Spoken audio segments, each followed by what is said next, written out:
சுதந்திர இந்தியாவிலே முதல் முறையாக ஒரு மாநிலத்தில் சாதிவாரி கணக்கெடுப்பு நடத்தி தரவுகளை வெளியிட்டு அதற்கு ஏற்ப சமூக திட்டங்களை வழங்கி இடஒதுக்கீடை உயர்த்தியது பிஜேபி ஆளுகின்ற மாநிலம் பீகார். நினைத்து பாருங்க, உண்மையிலே சுதந்திர இந்தியாவிலே முதலாக நடந்தது பீகார். ஆனால் சமூக நீதியின் பிறப்பிடம் தமிழ்நாட்டிலே அது நடைபெற்று இருக்க வேண்டும். கடந்த 5 ஆண்டு காலத்திலே ஸ்டாலின் அவர்கள் எத்தனை முறை நாங்கள் கேட்டோம், கணக்கெடுப்பு நடத்துங்கள். இந்த கணக்கெடுப்பு ஏதோ சாதிவாரி கணக்கெடுப்பு இல்ல. உங்களுக்கு அந்த சாதி பேரை பிடிக்கலன்னா அது சமூக நீதி கணக்கு நீ வச்சுக்கீங்க, பொருளாதார கணக்கு, ஏதோ ஒரு கணக்கு வேணும். அந்த கணக்கு தான் பீகாரிலே நடத்தி அந்த பீகாரிலே அங்கே 97 லட்சம் குடும்பங்கள் 6000 ரூபாய்க்கு குறைவான வருமானம் பெறுகிறார்கள். அந்த 96 லட்சம் குடும்பங்களுக்கு அந்த அரசு 2 லட்சம் ரூபாய் ஒதுக்கீடு செய்து அவர்களுடைய குடும்ப வளர்ச்சிக்காக செய்திருக்கிறது. இதுதான் உண்மையான சமூக நீதி. இதே கணக்கெடுப்பில் பீகாரிலே 67 லட்சம் குடும்பங்களுக்கு சொந்த வீடு இல்லை என்று அந்த 67 லட்சம் குடும்பங்களுக்கு வீடு கட்டி கொடுக்கிறார் அந்த பீகார் மாநில அரசு. இதான் உண்மையான சமூக நீதி.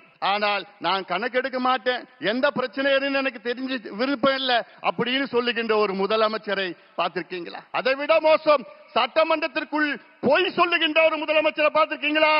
ஆம், தமிழ்நாட்டின் முதலமைச்சர் மு.க. ஸ்டாலின் அவர்கள் சட்டமன்றத்திற்குள்ளே எத்தனையோ முறை பொய் சொல்கிறார்கள். என்ன, எங்களுக்கு அதிகாரம் இல்லை என்று, கணக்கெடுப்பு நடத்துவதற்கு எங்களுக்கு அதிகாரம் இல்லை என்று. பிறகு எப்படி பீகார், தெலுங்கானா, ஆந்திரா, கர்நாடகா, ஒரிசா, ஜார்க்கண்ட் போன்ற மாநிலங்கள் எப்படி எடுத்தார்கள்? எந்த சட்டத்தின் கீழ் எடுத்தார்கள்? இந்தியன் ஸ்டாட்டிஸ்டிக்கல் ஆக்ட் 2008 படிதான் அத்தனை மாநிலங்களும் எடுத்தார்கள். அந்த சட்டத்தின் கீழ் தான் மத்திய அரசுக்கு அதிகாரம் இருக்கிறது, மாநில அரசுக்கு அதிகாரம் இருக்கிறது, ஏன் பஞ்சாயத்து தலைவருக்கும் அதிகாரம் இருக்கிறது. நான் ஏன் இந்த கணக்கு சொல்றேன்னா, தமிழ்நாட்டின் மக்கள் தொகை 8 கோடி, 2 கோடி குடும்பம். அந்த 2 கோடி குடும்பம் எப்படி இருக்கிறாங்கன்னு தெரிஞ்சுக்கிறது கூட உங்களுக்கு மனசு இல்லையா? அது ஏன் தெரிஞ்சுக்க மாட்டீங்க?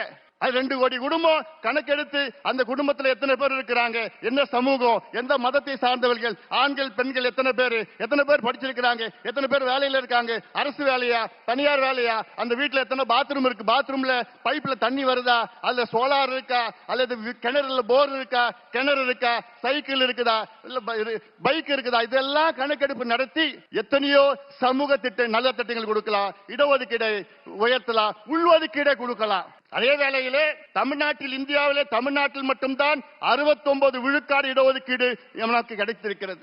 அதற்கு அந்த 69 விழுக்காடு இடஒதுக்கீட்டை பாதுகாத்தவர் ஒரே ஒரு நபர் தான், முன்னாள் முதலமைச்சர் புரட்சி தலைவி செல்வி ஜெயலலிதா அம்மையார் அவர்கள் தான்.